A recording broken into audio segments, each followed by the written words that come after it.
नमस्कार दोस्तों, vacancy desk में आपका स्वागत है। तो आज बहुत अच्छा न्यूज़ है कि आज टेक्नीशियन का वैकेंसी आ चुका है। तो आइए देखते हैं उसका फुल नोटिफिकेशन। कुछ दिन पहले शॉर्ट नोटिफिकेशन आया था जिसमें आपको डेट दे दिया गया था कि इतना तारीख से इतना तारीख तक आपका फॉर्म भराएगा। तो कल से फॉर्म भराने वाला है 30 तारीख से। तो आइए देखते हैं हम लोग फुल नोटिफिकेशन कितना वैकेंसी आया या कुछ एग्जाम पैटर्न में बदला फेरबदल हुआ है या नहीं। तो आइए देखते हैं, स्टार्ट करते हैं।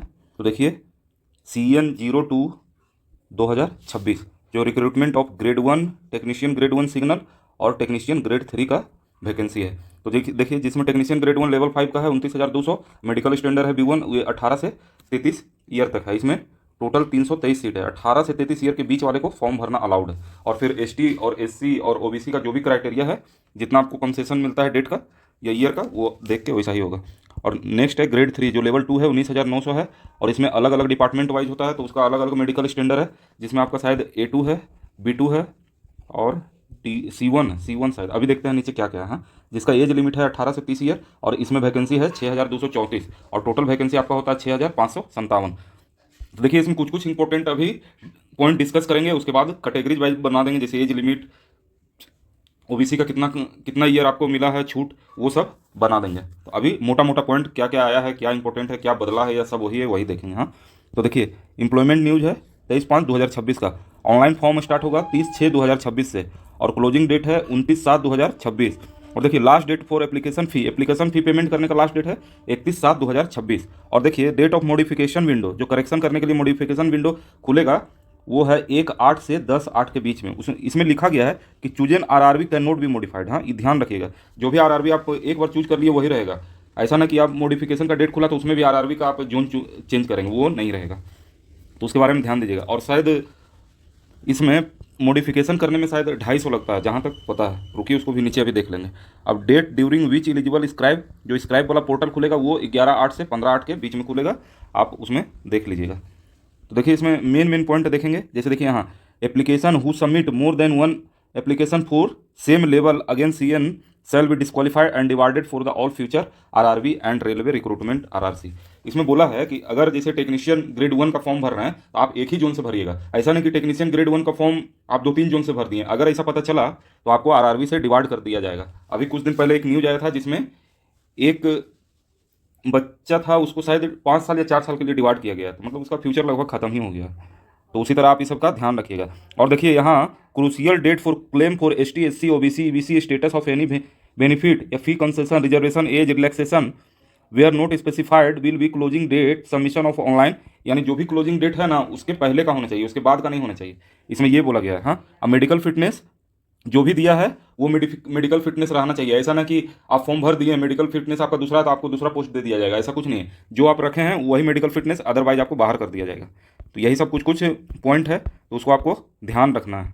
देखिए, अब मेडिकल स्टैंडर्ड अभी आपको बता रहे थे, तो देखिए क्या क्या है। A3 है, B1 है, B2 है और C1 है। हाँ, तो देखिए यहाँ 4 मेडिकल स्टैंडर्ड है, A3 B1 B2 C1।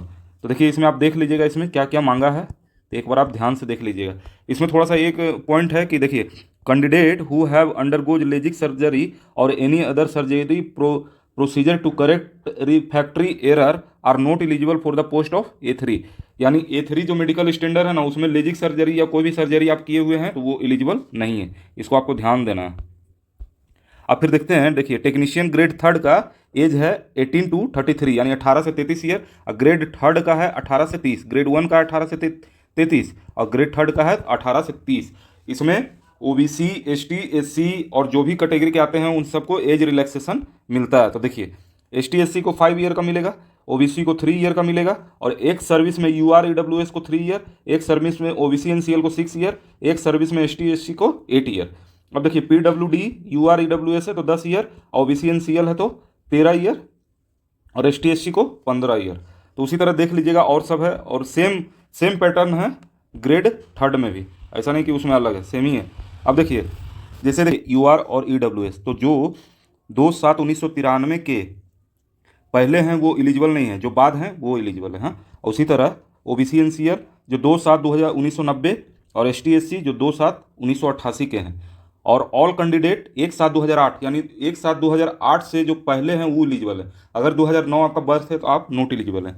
उसी तरह टेक्नीशियन ग्रेड थर्ड में है 2/7/1996 और ओबीसी के लिए है 2/7/1993 और एसटी एससी के लिए 2/7/1991। और उसी तरह ऑल कैंडिडेट 1/7/2008 से पहले होना चाहिए, बाद नहीं होना चाहिए। हाँ, तो देखिए यही सब है। और इसमें देखिए एक इंपॉर्टेंट है, candidate must noted that the date of birth field in their application should be same as recorded in matriculation SLC equivalent. No subsequent request to change date of birth will be consider.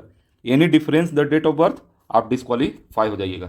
यानी जो आपका 10th certificate में है date of birth वही डालना है, अगर दूसरा बर्थ पाया गया तो आप डिस्क्वालीफाई हो जाइएगा, आपको कोई मर्सी नहीं किया जाएगा।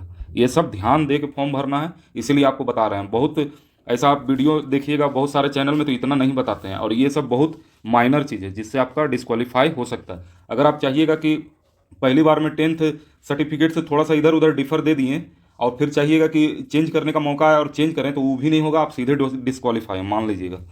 देखिए फॉर ऑल कैंडिडेट जो एसटी एससी यानी ST SC ex service PWD female transgender जो इसमें नहीं आते हैं ईबीसी में, वो सारे आप 500 भरेंगे, और जो इसमें आते हैं वो 150 भरेंगे। हाँ, इसको ध्यान दीजिएगा।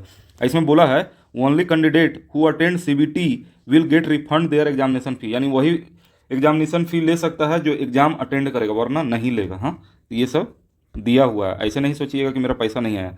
और देखिए फ़ी जो है वो ऑनलाइन मोड में लिया जाएगा, ऑफलाइन में नहीं लिया जाएगा।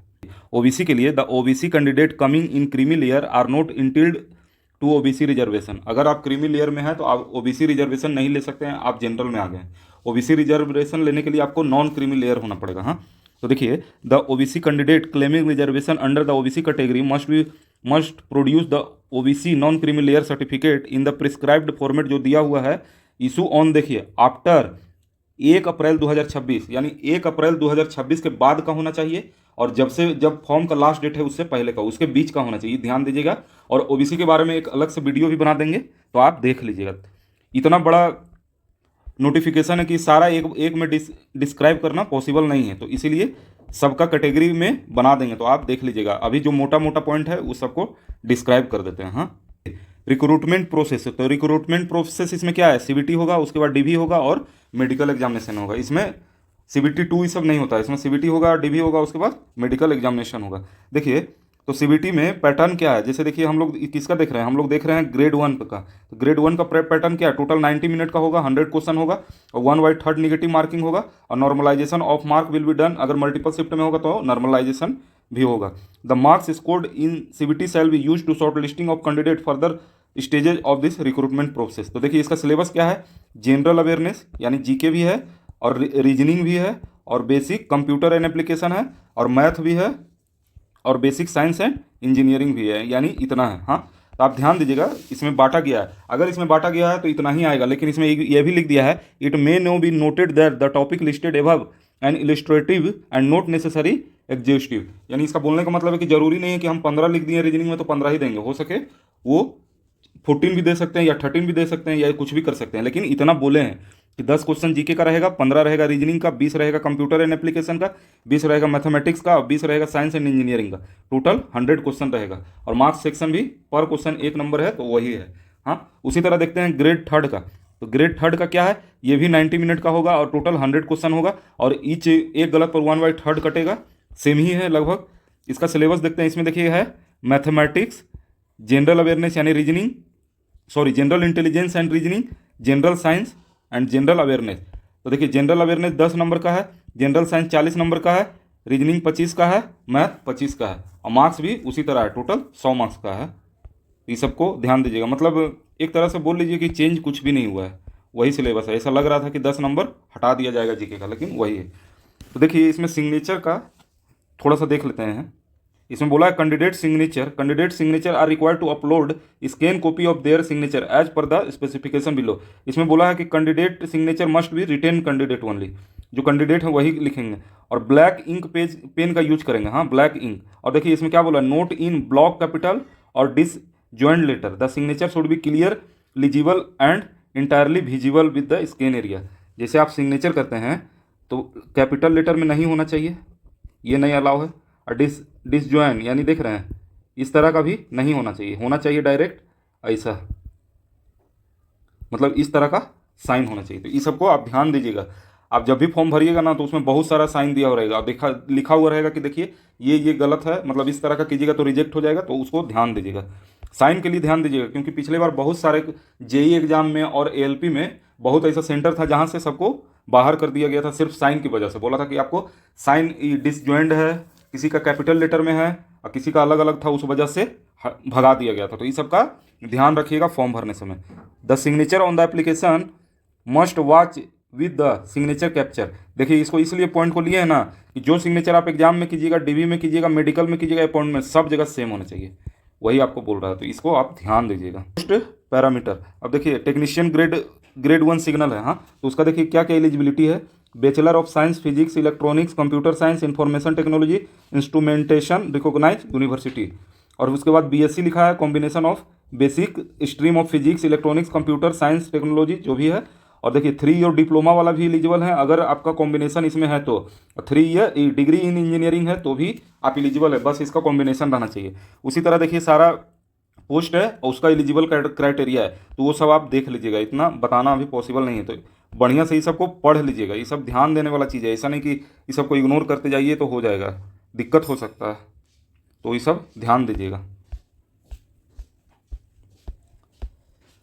देखिए पोस्ट कहाँ कितना है, तो देखिए आरआरबी अहमदाबाद में टोटल टेक्नीशियन सिग्नल ग्रेड 1 का है 13 है आपका जनरल, 5 है एसटी, 4 है 5 है एससी, 4 है एसटी, 10 है ओबीसी, 5 है ईडब्ल्यूएस, टोटल 37 पोस्ट है। हाँ, उसी तरह ग्रेड 3 का 114 है, 33 है, 16 है, 52 है ओबीसी में, और ईडब्ल्यूएस में 28 है, टोटल है 243।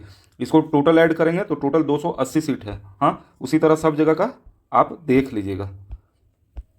तो आज के लिए इतना ही, और आप कल से फॉर्म भराएगा तो आप कोशिश कीजिएगा कि पहले ही फॉर्म भर देने का। अगर लास्ट डेट में फॉर्म भरिएगा तो वहाँ थोड़ा सा दिक्कत हो सकता है, कभी कभी पेमेंट में दिक्कत हो जाए या कुछ भी दिक्कत होता है, तो आप इन सब बातों का ध्यान रखिएगा। और कैसे फॉर्म भरना है, एक बार फॉर्म भरना कैसे है वो भी आपको बता देंगे, आप एक बार देख लीजिएगा, स्क्रीनशॉट ले लेके आपको कोशिश करेंगे दिखा देने का, और कोशिश करेंगे कि जैसे ओबीसी सर्टिफिकेट का क्या है वो सब अलग अलग बता देंगे, और ये सिलेबस बता देंगे कैसे कहाँ से क्या पढ़ना है, वो सारे कुछ हम बता देंगे। तो आज के लिए इतना ही। जय हिंद, जय भारत।